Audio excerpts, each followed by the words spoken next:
I could go on and on about it, but really what I guess the message that I want to convey is that we're bringing these two really craft items together, and it's being brought to you by people who really care about their craft. And the Heights is about to benefit extremely from this wonderful relationship.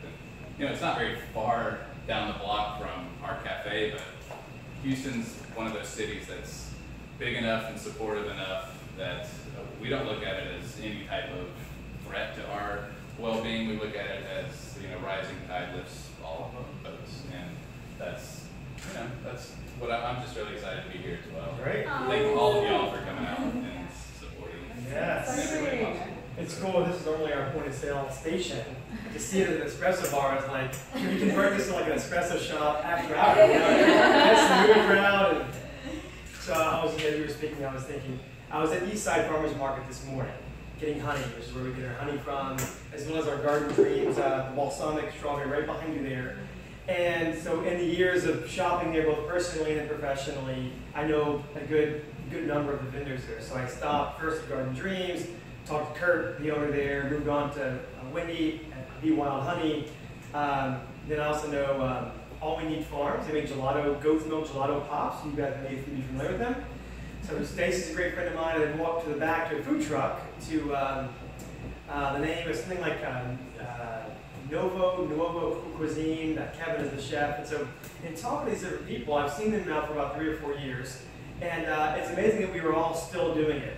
And there's Kevin in his food truck, like sweating, since 6 a.m. this morning. You got Wendy, who's slinging her honey in various markets. You had Stacy, who was in Austin yesterday, pushing her gelato pops. And so as you were speaking, I was thinking about my visit, and I was thinking about a conversation I had years ago with Monica Pope, the famed, awesome pioneer here in Houston. And she was speaking at a conference on local foods and symbiosis and community, and she said, no one is doing this because they simply want to make a buck, because it won't work, right? Like, no one is doing that. I'm thinking of like what you were just saying, of Kevin in this food truck, and of Stacy going to Austin yesterday, up this early this morning to bring her popsicles, and then Wendy with her honey. Like, none of us are doing this because we're like, we just love money, we want to make a lot of it. Monica didn't do that, Chris Shepard's not doing it, you're not doing it, Wendy, Stacy, the whole group. And so I just want to echo and say what Matt was saying, which is that we just really love doing it. Now, that doesn't mean there aren't days when I said, Kevin this morning is the food truck guy. I said, Kevin,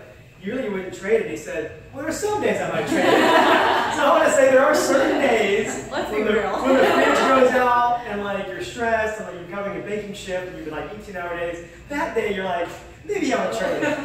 But overall, it's just the excitement, the community, the partnerships, the love, the interest is beyond anything I've ever done.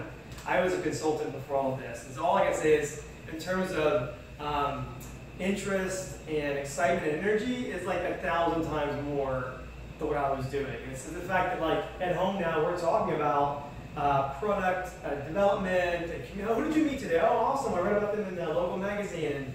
And the Heights, of course, is a place that loves community involvement, they love local sourcing, and so we certainly will step that up in the coming year. We've got our feelers out to different farms and vendors who kind of do more partnering with. And so, as you probably know from our opening 3 years ago, I'm from a small town southwest of here called Wharton County. I grew up in the country eating kolaches like you see and taste here, and it was one of the things that kind of brought me back to this place. I got to know the previous owner. He was in the upper 70s. He saw me as a great protege to take on his tradition.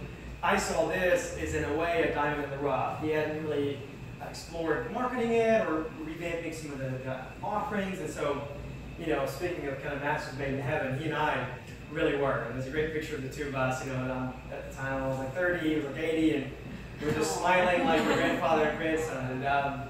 And so we just have loved getting into doing this. And the dough recipe is 50 years old. We haven't changed that. We've changed a lot of other things, including our offerings like our venison for my hometown, which is super cool. So that takes me back straight to my childhood. Like, I'm 8 years old, running around, snack time, my mom brings that home, and I just was in hog-headed, that's his thing.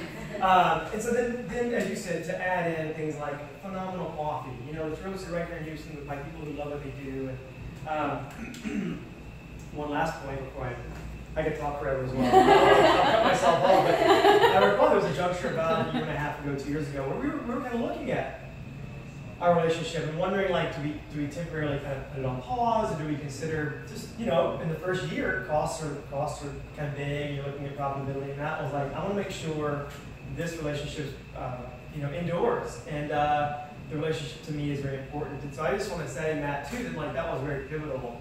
That you weren't like, well, I get it, and good luck finding another vendor that's a few pennies below us, and I just want to say that was kind of pivotal in us sticking around, and now here we are expanding together in a very meaningful way. And so this is the reason also that this whole concept was like 10 years old. So I've been having discussions with the previous owner for years and years, but as a bachelor. And then thank God I didn't take it over as a single man. I don't think it would have flopped. It really would have. Lucy really has been the backbone and the brain and really the feet and everything else of all of this. And so I just want to say maybe you have a few things to say as well about your experience. And it's been a really great, as you said, being able to work together on a project that is common and something that we both love and something that our family can be intimately involved with as well. And it's been neat seeing it go from what we took over in April 14 to this and see kind of the vision come to life. And we are excited about seeing it come to life again. Yes, exactly. Come to life again in a new way. And just one last comment. That's my famous last word. That's my last word as well. I'm like, last comment. I'm like, last comment. But I was just thinking too, speaking of like, I know you and Anna get to work together. And so Lucy and I, of course, get to do all this together. We've enjoyed meeting other couples doing interesting restaurant things. So just to name a few, like Roostar, just on the road, expanded from like Yes and Right 10 down the road to Rhonda and Linda. Paul and Sarah Burden, Buff Burger, we're hanging out with them. You got Willett, Burger Chan, we formerly Kuma. That has been so much fun because whenever we get together, it's like, okay, what's been stressful for you this month? How have you made it through the crunch time of summer? And like, well, how do you guys separate your business from your home life? And it's so much fun getting together with people, again, who aren't doing it just to make a buck. Like Willett loves burgers, like he's serious about that. And Roostar loves some awesome Vietnamese food, which we've already gotten multiple times. Every night we're like fried rice and the Thai tea. And so that's been so much fun, getting to see other people work very hard, but for the craft they love. And like you said, just bringing all that to life again in a very symbiotic way. We love the Heights personally. We're there a lot.